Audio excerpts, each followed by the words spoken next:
When most people think of Antarctica, they think of penguins, vast white plateaus, extreme, unrelenting cold, mountains and crevasses, a remote place with great explorers, but otherwise very little human history. Deception Island stands in contrast to this.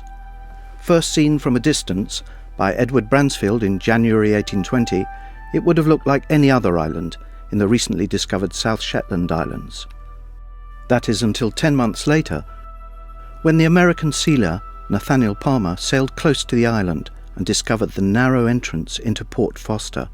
It is this unexpected natural harbour, arising from the collapsed volcano, that gives the island its name and provided ships with a refuge from Antarctic storms. Before long, British and American sealers were using Port Foster as a safe hunting base. The Antarctic fur seal's dense pelt was highly prized. But after the slaughter of around 500,000 fur seals, the population in the South Shetland Islands was virtually wiped out. No material remains from this era survive on Deception. The next men to arrive would leave their mark on the landscape. In 1906, Norwegian expatriate Adolf Andresen took a factory ship and 2 fast whale catchers to the island. By 1908, there were 3 whaling companies using the bay, 2 Norwegian and 1 Chilean, which required 200 men, mostly Norwegian, to operate the ships. These early ships could process only the whale blubber by boiling out the oil in their open tanks. The carcasses, or scrots, of the whales were then cast adrift to float in the bay. The resulting stench, which attracted thousands of birds to the island to feed on the rotting carcasses, was mixed with the odour of rotten eggs from the sulphur emitted by the active volcano. It was a smell that belonged to the life of a whaler. Such waste was prohibited from 1912, following new regulations, and the Hector Whaling Company of Tonsberg in Norway established a land station at Whalers Bay to deal specifically with scrots. Whales were harpooned at sea and floated alongside the ships into Whalers Bay. They could then be winched up the slipway onto land to be flensed and dismembered there. The bone, meat and entrails were loaded into the 36 pressure cookers to extract as much oil as possible, and the waste bones were crushed down for fertilizer. With the increasing number of operators at Deception Island, a small Norwegian prefabricated house and post office was erected for the British magistrate, and Deception Island became the first port of entry to Antarctica for all ships working in the area. The Hector whaling station operated until 1931, when a combination of recession and the invention of the factory ship slipway put the land factory out of business.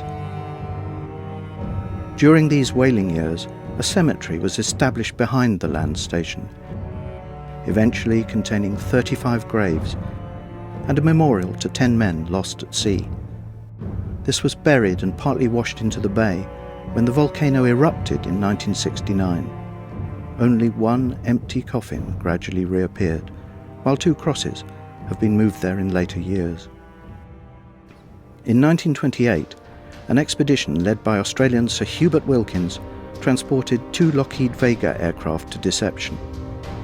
Employing workers from the whaling station, Wilkins smoothed out an 800-metre S-shaped runway and made history by becoming the first person to fly an aeroplane in Antarctica.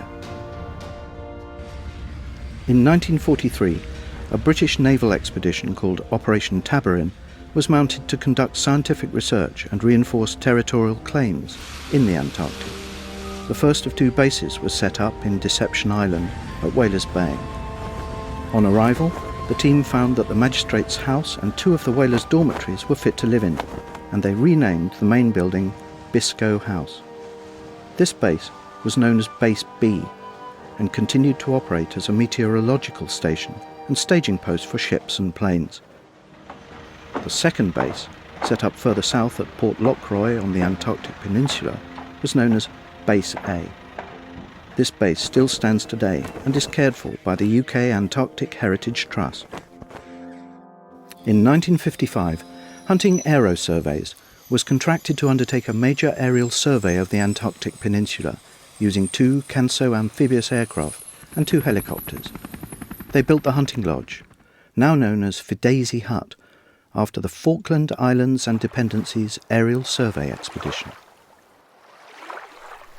In December 1960, with the building of an aircraft hangar, Deception Island became the centre of British flight operations in Antarctica. The original Wilkins runway was improved and used for many years by single-engined Otter planes. Deception Island continued as a safe haven for ships, stations and aircraft movements until December 1967, when, following 2 months of tremors, there was an eruption on the northwest of the volcanic island, which dropped ash in the vicinity of the Chilean base at Pendulum Cove. During a lull in the eruptions, the Chileans evacuated their base and made a dash for Whalers Bay. But no ship dared enter into Port Foster to rescue them. Small helicopters with brave pilots evacuated the 27 Chileans and 8 British, 2 at a time, onto the Chilean vessel Piloto Pardo.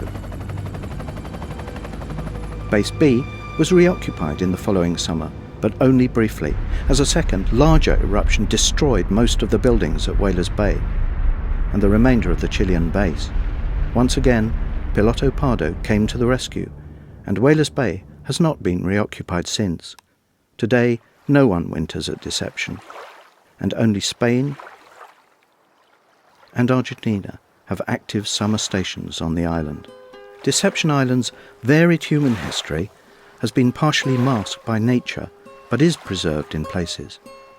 The Norwegian Hector whaling station is the most obvious, but some of the old British buildings can still be seen. And the roller for compacting Wilkins runway is still there, near the aircraft hangar. The heritage in Whalers Bay is monitored in accordance with a management plan approved by the Antarctic Treaty System. Penguins and other seabirds can be seen on the island. The fur seals have returned, and the recovering populations of large whales now swim in the waters around the island.